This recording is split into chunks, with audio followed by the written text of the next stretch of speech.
Hello friends, welcome back to my channel Rupa Naidu lifestyles. అందరూ ఎలా ఉన్నారు ఫ్రెండ్స్? బాగున్నారా?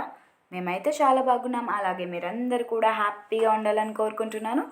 ఈరోజు ఒక సింప్లీ అండ్ టేస్టీ రెసిపీ మీకు చూపిస్తున్నాను. చూడండి ఫ్రెండ్స్, స్వీట్ కార్న్తో హాట్ రెసిపీ అనమాట.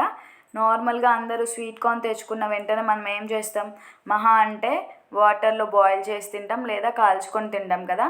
సో ఇలా ట్రై చేయండి, చాలా బాగుంటుంది. నేనైతే ఒక చిన్న బౌల్ తీసుకున్నాను అనమాట. నెక్స్ట్ వచ్చేసి దాంట్లో కొంచెం ఆయిల్ వేసి అలాగే కొన్ని పోపు దినుసులు వేసుకోవాలి. మనకి పోపు దినుసులు చిటపటలాడిన తర్వాత మనము స్వీట్ కార్న్ ఒలిచి పెట్టుకుంటాం కదా, సో ఆ కార్న్ అనేది వేసుకోవాలి. స్వీట్ కార్న్ అంటే ఓన్లీ హైబ్రిడే వేసుకోవాలా లేదా నార్మల్ మొక్కజొన్న వాడొచ్చా లేదా అనే డౌట్ ఉంటుంది. అలా ఏం లేదండి, ఏ మొక్కజొన్నతో అయినా చేసుకోవచ్చు. ఇంకా నార్మల్ మొక్కజొన్నతో చేసుకుంటే కూడా చాలా బాగుంటుంది. సో నెక్స్ట్ వచ్చేసి మనం ఆయిల్లో స్వీట్ కార్న్ వేసుకున్న తర్వాత సాల్ట్ అలాగే పసుపు రెండు యాడ్ చేసుకోవాలన్నమాట. అవి రెండు యాడ్ చేసుకొని మనము మొత్తం కలిసి అంతా మిక్స్ చేయాలి. మిక్స్ చేసిన తర్వాత సిమ్లోనే ఈ రెసిపీ అనేది మనం చేసుకోవాలన్నమాట. అప్పుడే మనకి లోపల వరకు కుక్ అయ్యి టేస్టీగా కూడా ఉంటుంది. చూసారు కదా, మనకి బాగా దగ్గరికి పడింది. నెక్స్ట్ వచ్చేసి కారం అలాగే కరివేపాకు రెండు వేసి ఇంకొకసారి మిక్స్ చేసుకోవాలి. అవి రెండు మనకి స్వీట్ కార్న్లో మొత్తం మగ్గిపోవాలన్నమాట. అంతలాగా మనము మిక్స్ చేసుకోవాలి. చాలా బాగుంటుంది ఈ రెసిపీ.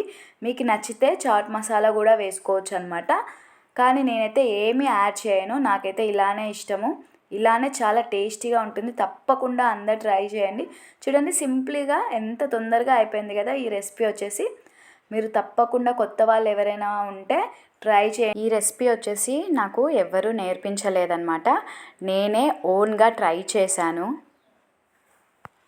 కారం అలాగే కరివేపాకు రెండు బాగా మగ్గిన తర్వాత మనం ఇంకా స్టవ్ కట్టేసి ఒక సర్వింగ్ బౌల్లోకి తీసుకొని వడ్డించుకొని తింటే చాలా బాగుంటుంది ఫ్రెండ్స్. దీంట్లో వచ్చేసి మనము వేడివేడిగా ఉన్నప్పుడే ఒక హాఫ్ లెమన్ అనమాట, హాఫ్ లెమన్ని మనము స్క్వీజ్ చేసుకొని తిన్నామంటే చాలా బాగుంటుంది. మీకైతే తప్పకుండా నచ్చుతుంది. మా ఇంట్లో అందరికీ ఫేవరెట్ ఫుడ్ అనమాట, చాలా బాగా ఇష్టంగా తింటారు. నేనైతే ఇంకా మరీ ఎక్కువగా ఇష్టం అనమాట. సో తప్పకుండా సింప్లీగా ఈజీగా అండ్ హెల్తీగా తయారు చేశాను ఈ రెసిపీ. మీరు కూడా రొటీన్గా కాకుండా ఇలా అప్పుడప్పుడు కొత్తగా చేసుకొని ట్రై చేయండి, చాలా బాగుంటుంది ఫ్రెండ్స్. అలాగే మన వీడియోస్ కొత్తగా చూస్తున్న వాళ్ళు తప్పకుండా like, share and subscribe to Rupa Naidu lifestyle friends. మీ సపోర్ట్ నాకైతే ఎప్పుడు ఇలాగే ఉండాలని కోరుకుంటున్నాను. So don't miss to watching my videos and తప్పకుండా లైక్ అయితే చేయండి. మీరు ఇచ్చే లైక్ వల్ల నా వీడియోస్ ఇంకా కొంతమందికి రీచ్ అవుతాయి. Thank you for watching friends.